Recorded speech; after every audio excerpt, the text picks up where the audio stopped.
මතක තියාගන්න මේ ලෝකේ වටිනම දේ තමයි තමන්ගේ හෘද සාක්ෂිය.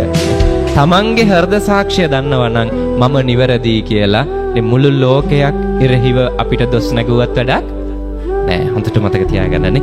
මුළු ලෝකයක් අපිට දොස් නැගුවත් වැඩක් නෑ. තමන්ගේ හෘද සාක්ෂිය දන්නවා නම් තමන් නිවැරදි කියලා දෙන්න හොඳම පිළිතුර තමයි නිහඬ වීම. නේ බුදුහාමුදුර අපිට පෙන්වන්නේ ආදර්ශයෙන්. උන්වහන්සේට කොච්චර අපහාස කරාදනේ, කොච්චර නිඳා කරාද.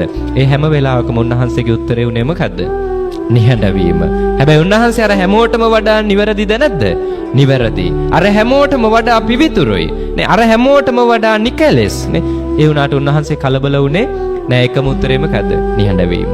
මතක තියාගන්න ඔබත් ජීවිතේ කොච්චර ප්‍රශ්න ආවත් හෘද සාක්ෂිය දන්නව නම් තමන් නිවැරදි කියලා හොඳම උත්තරේ මොකද්ද?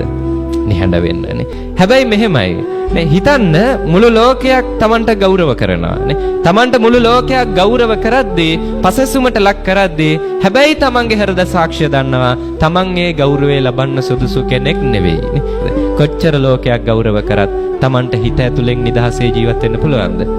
බෑ. මතක තියාගන්න හෘද සාක්ෂිය නිවැරදි නම් ඔප්පු කරන්න යන්න අවශ්‍යතාවයක් නෑ. නේ මම නිවැරදි කියලා මම දන්නවා නම් කාටවත් දේවල් ඔප්පු කරන්න ඕනේද? නෑ. ඉතින්